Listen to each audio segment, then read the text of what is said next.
I recently disembarked a 4-day voyage on the Norwegian Joy where we went to Nassau and Great Stirrup Cay, and I saw a lot of great entertainment and shows.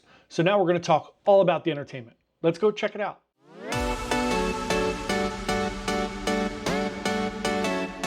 Hey everyone, John here from Byte Size Cruises. Welcome back to the channel.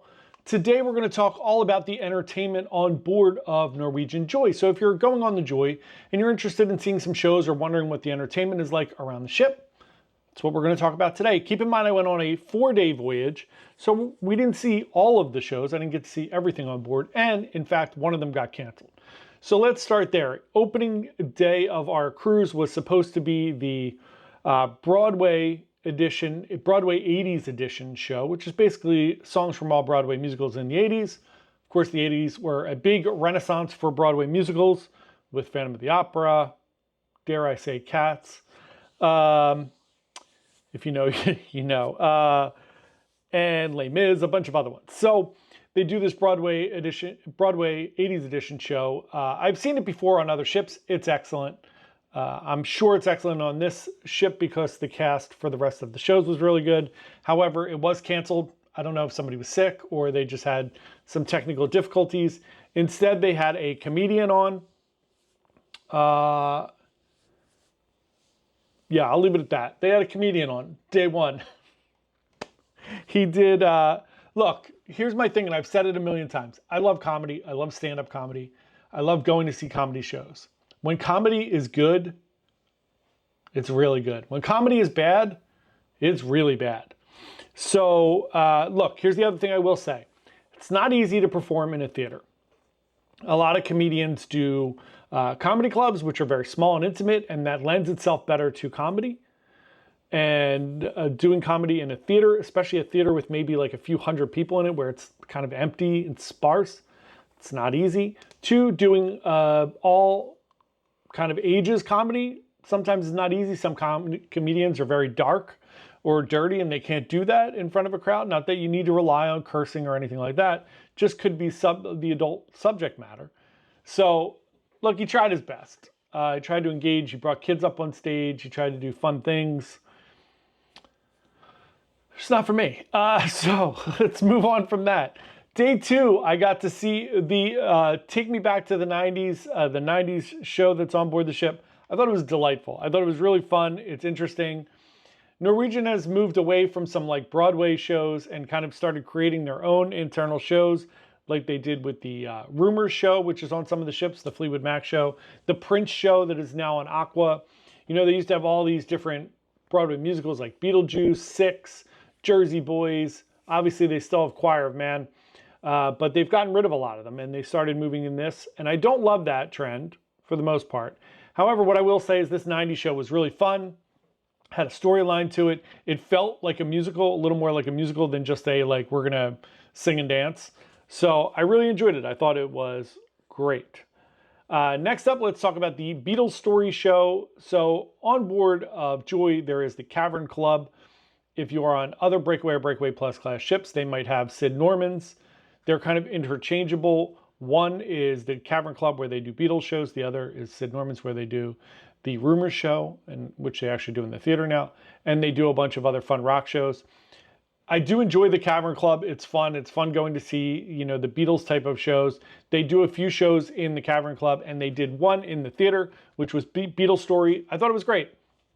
All the big Beatles hits, they kind of take you through the decades and different styles of the Beatles. It's a really, really fun show. I think you'll enjoy it if you enjoy the Beatles or if you just like rock music and you just want to go see something. It was the most well-attended show that I went to, and it was excellent. They did not do the like cruise show on the 4th day, which I really thought they would. They usually do that. I guess because it's a 4-day cruise, they don't do it. Maybe they do it on the 3-dayer. I'm sure they only do it once a week. That's my point. But those were the shows that I saw in the theater. The entertainment I saw around the ship, so let's talk about the musicians. In District Brewhouse, there's a piano player almost every night. They switch it up between different acts. I saw Bo Tahana. I've seen him on a bunch of ships. I've seen him on Bliss. I saw him on Escape. He's really good, great personality, great energy in the District Brewhouse. They have a piano player certain nights up in the observation lounge. I think that's very peaceful and nice to listen to. It's usually really good. We saw a great one on Bliss a few years ago. This one was pretty good. Then we have entertainment in the Q Texas Smokehouse. I thought it was great. There's a country band that plays in there every night. I thought they were really, really fun. High energy, fun. They do some different themes like a Johnny Cash night and Alan Jackson, whatever. So different things going on there. And then just entertainment in like the atrium, the pool deck. There's bands everywhere. There's fun things going on.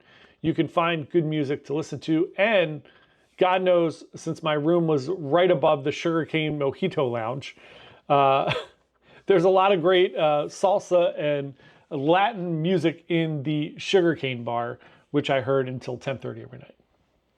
My fault for booking that room.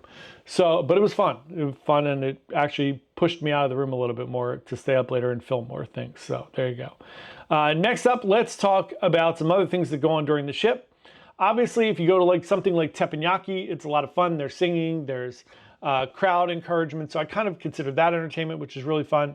And then Norwegian does a few parties out on either the pool deck or Spice H2O, weather permitting. And they did an 80s party up on Spice H2O. It was not the best attended. I enjoy that party. I think it's fun. I was up there for about an hour. There was only a few hundred people up there. That's pretty normal for those parties. Norwegian, not exactly a party cruise line. It did fill up a little bit as I was leaving, but it was just about over at that point.